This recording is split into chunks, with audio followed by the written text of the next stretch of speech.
2027 గోదావరి పుష్కరాలను పురస్కరించుకుని నేటి ఉదయం పురపాలక శాఖ మంత్రి పి. నారాయణ, పర్యాటక, సాంస్కృతిక శాఖ మంత్రి కందుల దుర్గేష్ రాజమహేంద్రవరంలోని పుష్కర ఘాట్లు, రివర్ ఫ్రంట్ మౌలిక సదుపాయాల పనులను పరిశీలించారు. తొలుత స్థానిక హోటల్లో మంత్రి కందుల దుర్గేష్, ఎంపీ దగ్గుబాటి పురంధరేశ్వరి, ఎమ్మెల్సీ సోము వీర్రాజు, ఎమ్మెల్యేలు గోరంట్ల బుచ్చయ్య చౌదరి, ఆదిరెడ్డి శ్రీనివాస్, రుడా చైర్మన్ బొడ్డు వెంకటరమణ చౌదరి, ఇతర అధికారులు, స్థానిక ప్రజాప్రతినిధులతో కలిసి మంత్రి నారాయణ సమీక్ష నిర్వహించారు. పుష్కరాల మాస్టర్ ప్లాన్, కేంద్ర ప్రభుత్వ సహకారం, నిధుల కేటాయింపు, శాఖల సమన్వయంపై విస్తృతంగా చర్చించారు. ఈ సందర్భంగా మంత్రి నారాయణ మాట్లాడుతూ 2027 గోదావరి పుష్కరాలను దేశంలోనే ఆదర్శంగా నిర్వహించేందుకు కృషి చేస్తామన్నారు. గత గోదావరి పుష్కరాల్లో సుమారు 4 కోట్ల మంది భక్తులు పుణ్యస్నానాలు చేయగా ఈసారి 12 రోజుల పుష్కరాల్లో దాదాపు 10 కోట్ల మంది యాత్రికులు వచ్చే అవకాశం ఉందని అంచనా వేస్తున్నామని తెలిపారు. ఆ స్థాయికి తగిన విధంగా ఎలాంటి ఇబ్బందులు లేకుండా పుష్కరాలను విజయవంతంగా నిర్వహించేందుకు అన్ని శాఖలు సమన్వయంతో ముందస్తు ప్రణాళికలు రూపొందించి నిర్మాణాత్మకంగా పనిచేయాలని వారు సూచించారు.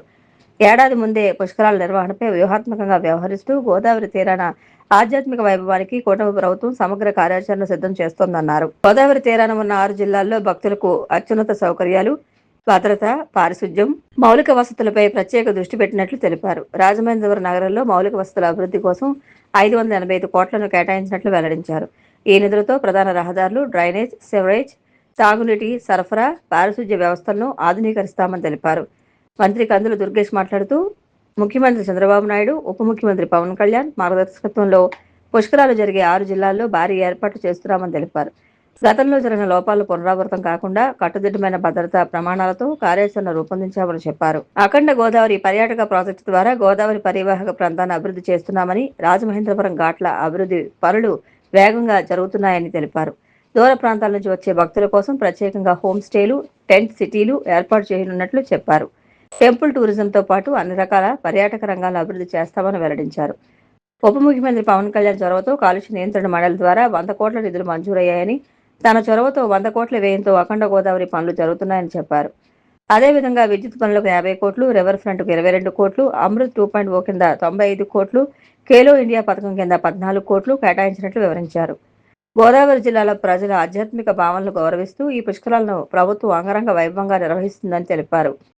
రాబోయే గోదావరి పుష్కరాల సందర్భంగా భక్తులకు మెరుగైన సౌకర్యాలు కల్పించేందుకు చేపట్టాల్సిన ఏర్పాట్లలో భాగంగా తూర్పుగోదావరి జిల్లా కలెక్టర్ కీర్తి చేకూరి, ఎస్పీ డి నరసింహకిషోర్తో కలిసి రాజమహేంద్రవరం పరిసర ప్రాంతాల్లో పుష్కర్ నగర్లు, పార్కింగ్ స్థలాలు, హోల్డింగ్ ఏరియాలు, బస్సుల నిలుపుదల ప్రాంతాల ఏర్పాటుకు అనువైన ప్రదేశాలను క్షేత్రస్థాయిలో పరిశీలించారు. ఈ సందర్భంగా ఆటోనగర్, జిఎస్ఎన్ఎల్ వెనక ప్రాంతం, Diwan Cheruvu 0 point, Keshava hospital road, Gammon Vandana, Katheru underpass ప్రాంతం, కాతేరు సిటీఆర్ఐ భూములు, వ్యవసాయ కళాశాల సమీప ప్రాంతం, తిరుమల బస్ గ్రౌండ్, తిరుమల పాపయ్య నగర్ పరిసర ప్రాంతాలను సందర్శించి భక్తుల రాకపోకలు, వాహనాల పార్కింగ్, తాత్కాలిక వసతి, హోల్డింగ్ ఏరియాలు, షటిల్ బస్సుల నిర్వహణకు అనువైన ప్రదేశాలు పరిశీలించారు.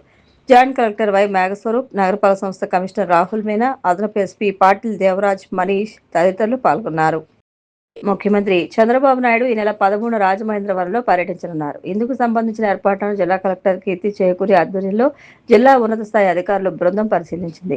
వేమగిరి హైవే, వేమగిరి హైస్కూల్ ప్రాంగణం, హెలీప్యాడ్ ప్రాంతం, ధవళేశ్వరం బ్యారేజ్ పరిసరాలు, సభా ప్రాంగణం, పార్కింగ్ ప్రాంతాలు, అధికారులు, ప్రజాప్రతినిధులు, మీడియా ప్రతినిధుల కోసం ఏర్పాటు చేస్తున్న వసతులను క్షేత్రస్థాయిలో పరిశీలించారు. ముఖ్యమంత్రి పర్యటన సందర్భంగా ఎలాంటి ఇబ్బందులు తలెత్తకుండా అన్ని శాఖలు సమన్వయంతో పనిచేయాలని కలెక్టర్ కీర్తి చేకూరి అధికారులను ఆదేశించారు. లాలా చెరువు హౌసింగ్ బోర్డు కాలనీకి తాగునీరు అందించేందుకు అమృత్ 2.0 పథకంలో భాగంగా ట్యాంకు నిర్మాణానికి Rajanagaram MLA Battula Balaramakrishna, RUDA chairman Boddu Venkataramana Chowdary శంకుస్థాపన చేశారు. ఈ కార్యక్రమంలో గతంలో గోదావరి నీళ్ల కోసం ఆమరణ దీక్ష చేసిన బీజేపీ సీనియర్ నాయకులు, జిల్లా కోఆపరేటివ్ సెల్ కో కన్వీనర్ బొమ్ము, కూటమి నాయకులు పాల్గొన్నారు.